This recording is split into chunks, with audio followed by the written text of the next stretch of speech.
La première fois que j'ai pris un job de direction générale, ici, Mars Chocolat France, j'étais persuadée que j'allais pas réussir. Et les gens me disaient, oh là là, tu vas voir, Mars, c'est plus comme avant. J'avais vraiment l'impression qu'on me mettait le singe sur l'épaule et je rentrais le soir et je disais à mon mari, mais je vais jamais y arriver.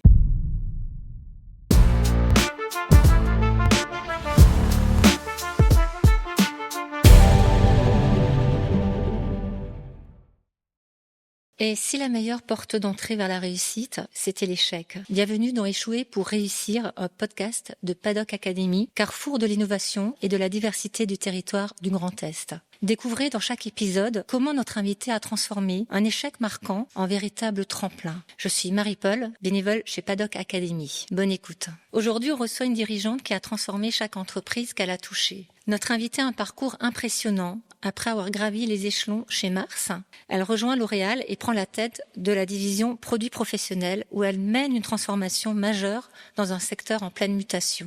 En 2022, elle devient CEO de Lipton Tea et Infusion avec une ambition forte, faire du thé une industrie plus durable et responsable à l'échelle mondiale. Reconnue pour son leadership humain, son sens de l'écoute et sa capacité à fédérer, Nathalie Ross est aussi une femme engagée, attachée à ses racines alsaciennes, à Genouillette, et décorée de la Légion d'honneur.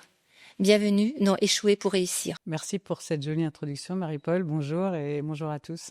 Alors Nathalie Ross, quel a été pour vous le premier succès vraiment marquant de votre parcours ? Alors la question est formulée d'une façon qui m'interpelle parce que je me rends compte que j'ai jamais imaginé faire un parcours. Maintenant, si je regarde en arrière, évidemment, c'est facile de dire que j'ai eu un parcours, mais au départ, c'était pas du tout comme ça que j'ai abordé la vie en général et ma carrière en particulier. Plutôt à chaque fois en faisant des choix au moment où ils se présentaient pour ce qu'ils étaient et pas dans une logique de carrière, mais effectivement pour le plaisir ou l'envie que j'avais à ce moment-là. Après des réussites, je crois que c'est surtout des expériences successives. Parce que, puisqu'on parle de la peur d'échouer, j'ai beaucoup réfléchi à cette question avant de venir. J'avais jamais eu l'impression d'avoir peur d'échouer. Par contre, ce dont je suis sûre, c'est que j'étais toujours convaincue que j'allais pas réussir. Et ça a commencé très jeune, en tant qu'enfant, et j'ai eu la chance d'avoir des parents qui m'ont aidé très jeune à faire ces premières expériences. Et pour vous donner un exemple, vous allez peut-être être étonné, parce que c'est vrai que quand on me voit aujourd'hui, on a toujours l'impression que c'est facile et que tout va bien. Mais à 14 ans, dans ma classe d'âge, on pouvait sortir de l'école. Et pour ça, il fallait, aujourd'hui c'est à 16 ans, mais à l'époque c'était à 14 ans, il fallait passer son certificat d'études. Et dans ma classe d'âge, il n'y avait pas de brevet. Et du coup, j'étais tellement stressée, j'avais tellement peu confiance en moi, que mon père m'a proposé, enfin même pas proposé, il m'a inscrite pour passer le certificat d'études parce qu'il pensait que j'étais tellement stressée que j'allais arriver au bac et que je risquais d'échouer juste à cause du stress et de cette peur justement de ne pas réussir. Alors pour vous dire, le certificat d'études, quand on sortait de l'école à 14 ans, c'est qu'on n'était pas forcément les plus à l'aise à l'école et moi j'étais plutôt dans les premières de ma classe. Mais j'ai quand même pleuré pendant 1 mois avant que j'allais pas réussir mon certificat d'études. Donc ça, c'est un exemple d'expérience très jeune qui m'a permis de voir que finalement, on pouvait réussir des choses. Est-ce qu'on peut dire qu'il faut avoir de l'audace aussi pour justement, quand on a cette peur d'échouer, cette crainte d'échouer, est-ce qu'il faut avoir de l'audace ? Est-ce qu'il faut je dirais pas se faire violence, mais est-ce qu'il faut justement se dire, je vais dépasser ça, mais comment est-ce qu'on le dépasse ça, justement, cette peur d'échouer ? Est-ce qu'il faut de l'audace, justement ? Finalement, audace et peur d'échouer, c'est peut-être justement parfaitement en contradiction. Oui, tout à fait. Parce que quand on a peur d'échouer, on a plutôt tendance à être bloqué. Oui. Et c'est pas évident de dire à quelqu'un, moi j'ai eu très très longtemps peur des chiens et quand vous dites, vous croisez des gens qui ont un chien et vous dites, non, mais vous inquiétez pas, il est très gentil. Puis si vous lui montrez que vous avez peur, c'est là qu'il va vous sauter dessus. Ça n'encourage pas beaucoup. Donc c'est un petit peu la même chose, je pense, pour l'audace, elle se décrète pas. Donc finalement, c'est être capable de dépasser cette peur. Pour moi, c'est pas passer par décréter que j'avais de l'audace, mais plutôt par énormément travailler. Parce que finalement, des étapes dans ma vie, j'en ai eu beaucoup. Professionnellement, j'ai chaque fois passé de nouvelles étapes. Et à chaque fois, j'avais cette même peur de ne pas réussir. Le syndrome de l'imposteur Oui, dont tout le monde c'est ça. parle, je peux vous assurer que ça a été, j'ai vécu avec pendant des années et des années. Donc la première fois que j'ai commencé tout simplement à travailler, ok, mais ensuite j'ai été manager, chef des ventes régionales. J'avais 23 ans. J'encadrais 6 représentants, dont l'un d'eux était mon prédécesseur et il reprenait son poste de représentant et moi je devenais son chef. Donc vous pouvez imaginer que j'étais pas vraiment sûre de mon coup. Mais ensuite, je sais pas, la première fois que j'ai pris un job de direction générale, ici, Marche Chocolat France, j'étais persuadée que j'allais pas réussir. Là aussi, je suis revenue. En plus, chez Mars, les résultats avaient été un peu compliqués pendant les 4 ans où j'étais partie. Et les gens me disaient, oh là là, tu vas voir, Mars, c'est plus comme avant. J'avais vraiment l'impression qu'on me mettait le singe sur l'épaule. Et je rentrais le soir et je disais à mon mari, mais je vais jamais y arriver. Ensuite, je suis rentrée chez L'Oréal, j'ai été patronne de l'Allemagne pour commencer. Je commençais à apprendre l'allemand 3 semaines avant. Et je me suis présentée en faisant un speech entièrement en allemand que j'avais appris par cœur. Donc, en fait, ce stress, je l'ai eu à chaque fois. Et à chaque fois, ce qui m'a permis de le surpasser, c'est de travailler. C'est de me préparer. Je vous parle de me présenter en allemand. Oui. J'ai appris par cœur un speech de 3 Minutes. Wie Sie hören können, bin ich Französin, genauer gesagt, Elsässerin, pour justement me connecter en fait avec les personnes et être sûre qu'ils allaient comprendre dès mon arrivée que j'étais vraiment là pour eux et que j'étais motivée. Donc cette préparation, comme on dit dans les ventes, la préparation prime l'action. Oui. Je pense que ce qui m'a aidée pour dépasser ces peurs, c'est juste de vraiment me préparer à chaque situation. Quel est le message que vous auriez envie justement de transmettre à quelqu'un qui se retrouve complètement paralysé justement par cette peur, puisque vous avez évoqué tout à l'heure le syndrome de l'imposteur. C'est vrai que le syndrome de l'imposteur parfois peut être très, très paralysant, très handicapant. Qu'est-ce que vous pourriez donner comme conseil justement pour quelqu'un qui a besoin de dépasser ce cap? Ne pas rester seul avec ses peurs. Ouais. Je crois que ma grande chance toute ma vie, c'est d'avoir été vraiment entourée de personnes précieuses. Bien choisir son conjoint. J'ai un mari Mais oui, bien entouré. plutôt exceptionnel depuis 35 ans. Après, j'ai eu la chance d'avoir aussi des enfants qui maintenant sont grands et qui continuent à beaucoup me booster et à m'encourager justement à faire des choses, que ce soit d'entreprendre ou que ce soit juste d'être moi-même. Quand à un moment donné, certaines personnes m'ont demandé de me teindre les cheveux parce que j'étais quand même à la tête de la division professionnelle de L'Oréal et que donc je représentais la coiffure et la coloration et que je voyais des femmes dans la rue parfois en disant mais regarde, peut-être que c'est vrai, c'est pas terrible en fait ces cheveux blancs. Mes enfants de me dire mais enfin maman, regarde-toi quoi, sois toi-même. Mais t'es comme ça, c'est toi, c'est ton look et surtout ne change rien. Donc je pense que être entouré, c'est la clé. Et quand on n'a pas la chance d'avoir une famille aussi riche, on a aussi des amis. Et des amis, ça se travaille, ça s'encourage. Comment on travaille ses amis, c'est par l'ouverture et justement dire clairement, exprimer les choses, exprimer ses peurs, exprimer ses doutes, avoir l'oreille attentive d'amis. En retour, leur prêter votre oreille attentive quand eux ont des difficultés, pas chercher à donner de conseils, mais juste écouter, se sentir écouté quand on a peur d'entreprendre ou de faire des choses nouvelles, confronter ses idées, aller chercher du retour. Ça fait partie de tout ce qui permet de rationaliser les choses et de passer de peur extrême, comme aurait dit mon père, le pire n'est jamais certain. Donc, aller se mettre dans une situation positive. Écouter aussi le feedback positif qu'on reçoit. On a souvent tendance à écouter les critiques, à les recevoir. Moi, j'ai souvent été affectée par des critiques, mais il faut aussi écouter des feedbacks positifs. et se rendre compte au fur et à mesure, ah bah oui, c'est vrai, j'ai bien fait ça. Et en se rendant compte au fur et à mesure qu'il y a des choses que peut-être on fait moins bien que quelqu'un d'autre, mais il y a aussi des choses qu'on fait mieux que d'autres. Et se rendre compte de ça permet de se renforcer, toujours d'augmenter sa confiance en soi et donc d'oser et d'entreprendre davantage. Donc, oser aller vers les autres, parler de ses craintes. Donc ça, c'est vraiment un message fort que vous nous transmettez. Donc ne pas rester seul dans son coin, ne surtout pas s'isoler, en fait, de Tout à chercher fait. le lien. Il y a une chose importante, c'est que il faut pas croire que les autres, eux, n'ont jamais de peur.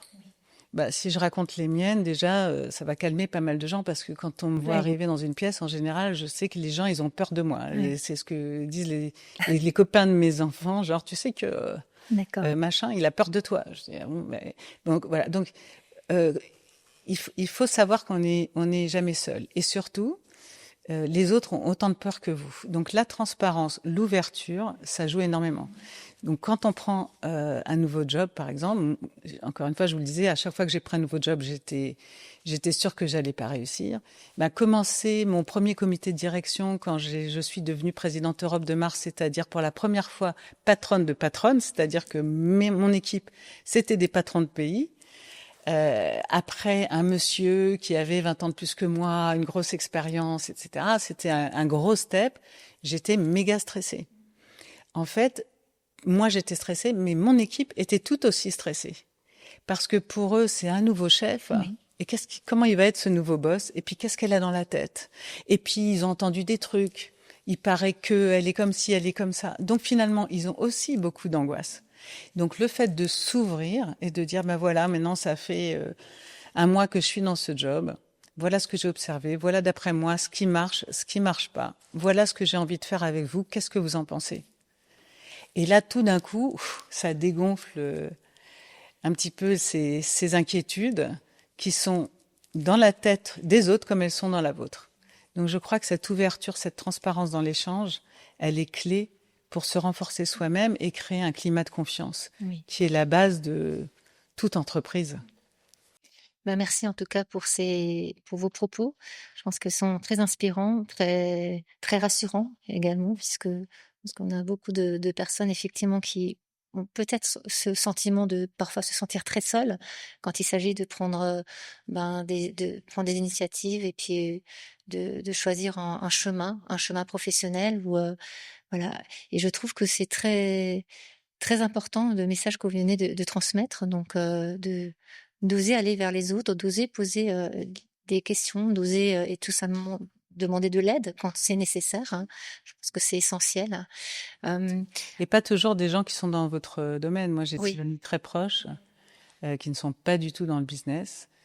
Et à chaque fois, on a un Stammtisch le samedi après-midi. Et je peux vous dire que de nombreuses fois, elles m'ont entendu faire part de mes doutes. Elles m'ont écouté. Et elles m'ont toujours, en fait, encouragée. Finalement, en parlant, on réfléchit tout haut et on avance. Et on ne doit pas rester seul, en fait. Parce que je crois qu'aujourd'hui, avec les réseaux sociaux, mmh, certains jeunes sont encore plus seuls qu'avant. Et que on a l'impression quand on regarde, quand on ouvre ces réseaux sociaux, même sur LinkedIn aujourd'hui c'est comme ça, c'est regarder comme je suis beau et regarder la super promo que j'ai eue et puis ensuite on regarde combien celui-là a eu de likes, combien il a eu de commentaires. Et finalement, on a l'impression d'être toujours jugé. Donc, non seulement on peut avoir peur d'échouer, mais en plus, on peut avoir la peur d'être jugé. Et tout ça, c'est bloquant pour pas entreprendre. Puis quand vous ouvrez ces problèmes autour de vous, vous vous rendrez compte que les autres ont les mêmes problèmes que vous. Et on n'a pas besoin d'avoir 50 000 amis sur Insta ou je sais pas où, ou TikTok, mais on a surtout besoin d'avoir quelques proches avec qui on peut vraiment partager en transparence. et est-ce que vous avez un exercice en particulier, qui vous permet justement quand on est dans cette période, on peut avoir des périodes de doute, d'incertitude plus ou moins poussées en fonction du moment de sa vie. Est-ce que vous avez un exercice en particulier que vous appliquez à vous-même? Peut-être un exemple? Ah bah, de façon très concrète, quand j'ai passé mes oraux pour Oui. rentrer en école de commerce pour les concours, j'étais mais tétanisée. Puis à l'époque, on n'avait pas de téléphone portable. Je me rappelle très bien J'étais à Reims, et c'est l'école que j'ai faite, Neoma Business School à Reims. Je suis allée à la cabine téléphonique en pleurs. J'ai appelé ma mère. Et j'ai dit, maman, je peux pas aller à l'oral. J'étais tellement tétanisée Oui, oui. par cet oral. Elle m'a dit, bois un verre d'eau, respire un bon coup, marche dehors et respire un bon coup. Si aujourd'hui vous aviez un jeune en face de vous qui ose vraiment pas se lancer et qui trouve maintes excuses pour ne pas y aller, qu'est-ce que vous lui diriez en fait? Ça m'arrive régulièrement. J'essaye d'aider autant que je peux des jeunes, des femmes aussi, parce Oui, que c'est les deux populations, je dirais, qui ont peut-être plus que d'autres cette peur d'échouer. Mais d'abord, c'est surtout écouter, parce que entendre véritablement quelles sont ces peurs et essayer de trouver juste un miroir rationnel à ce qui dit, peut-être aussi mesurer le risque qu'on prend. Parce que parfois on a peur de se lancer, mais on n'a pas mesuré quel risque on allait tout à prendre. fait. Ça peut être une décision toute simple. Je sais pas, je dois pour démarrer ce business, il faut que j'investisse. Ok, tu dois investir combien? 5 000 euros. Ok, où est-ce que tu peux trouver ces 5 000 euros? Mais oui, mais si je me plante et après je pourrais pas rembourser et trucs, etc. Machin. Ok, quel est le risque que tu prends véritablement? Et si tu peux pas rembourser là, quelle garantie tu peux prendre pour éviter que ce soit... Tu as combien de temps pour faire ça? Si ça marche pas, est-ce que tu peux imaginer que cette activité, cette même idée, tu la traduises sous un autre format? Peut-être qu'une des entreprises que tu as démarchées pour ton projet va t'embaucher pour le faire. Oui. Donc, essayez d'imaginer ce qui pourrait arriver de pire et finalement se rendre compte que le pire n'est pas si pire que ça. Et ça peut être un moyen de véritablement se lancer. Parce qu'on imagine, on a du mal à voir son succès. Donc, dire à quelqu'un, vois ton succès, donc l'aider à voir son succès, c'est une chose, mais c'est difficile. Mais par contre, aller lui faire dire jusqu'où peut aller ce risque, se rendre compte que finalement, ce risque n'est pas si grand que ça. Donc, il vaut la peine d'être tenté. C'est vrai que dans notre société, voilà, donc quand on se lance dans de l'entrepreneuriat et qu'on échoue, souvent c'est très mal perçu. Alors que dans un pays, enfin aux États-Unis ou très certainement dans d'autres pays, c'est pas du tout, on porte pas du tout le même regard. Au contraire, c'est très plutôt formateur même d'échouer et puis de recommencer parce qu'on revient plus fort, on revient avec d'autres arguments, d'autres ancrages. Qu'en pensez-vous?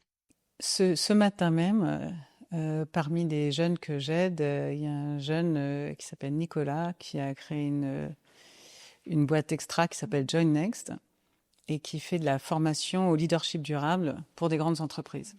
Et ce matin, il m'interrogeait encore sur ce qu'il devait faire, etc. Et je disais, bon, bah écoute, voilà, je ferai ça. Il me dit, ah, génial, merci beaucoup. Et je dis, maintenant, toi, par contre, tu vas m'aider à préparer parce que je dois enregistrer un podcast sur échouer pour réussir. Et avec le temps que j'ai passé avec toi, j'ai pas eu le temps de préparer. Il me dit, ah ben moi, ce qui est sûr, c'est que là, je sais ce que c'est qu'échouer. Hein. Réussir, je t'en parlerai plus tard. Donc, rien que d'entendre ce Oui, ton-là, oui. je me suis dit que il avait tout compris. Et d'ailleurs, c'est pour ça que j'aime autant l'accompagner. C'est parce qu'il a cette mentalité euh, qui est de se dire que oui, échouer, ce n'est qu'une façon d'apprendre. Est-ce que donc on parlait des jeunes, mais effectivement des femmes aussi, on a effectivement beaucoup de femmes entrepreneuses. Est-ce que vous avez un message en particulier à leur passer justement? Parce qu'on est souvent effectivement dans une société où, ben, on sait que c'est beaucoup plus compliqué, voilà, de Je dirais aux femmes, ne croyez pas que les hommes n'ont pas de peur. oui, c'est bien Parce vrai. que voilà, en fait, Mais oui. ils sont pareils, sauf que peut-être ils expriment moins. Et puis surtout, que chacun soit soi-même, Oui. que chacune exprime son unicité, sa finesse et sa créativité. Mais parfois, les femmes sont surtout des grandes scientifiques aussi. Aujourd'hui, il y a beaucoup de femmes qui montent dans les jobs de finance, dans les entreprises. Donc, je crois que tout ce qui était vrai avant n'est plus vrai. Ce que les femmes véhiculent comme modèle et comme valeur depuis déjà au moins 2 générations, qui est d'avoir un équilibre de vie, Oui. de ne pas sacrifier sa famille ou ses amis à sa carrière, etc. Bah, tout ça, c'est devenu les valeurs de tous. Donc, pas plus de complexe en étant une femme, juste jouer de ses atouts parce qu'on en a encore plus que les hommes. Mais merci beaucoup Nathalie Ross, c'était très riche en tout cas. Merci à vous. Merci à vous. À vous qui nous écoutez, souvenez-vous que trébucher fait partie du chemin et que c'est souvent là que naissent les vraies réussites. C'était Échouer pour réussir, un podcast du Paddock Academy. Merci aux assurances Castérotal et au CIC Grand Est, nos partenaires fidèles sans qui cet épisode n'existerait pas. Si ce témoignage vous a inspiré, n'hésitez pas à le partager autour de vous et à vous abonner. À très bientôt pour découvrir comment un échec peut se transformer en réussite.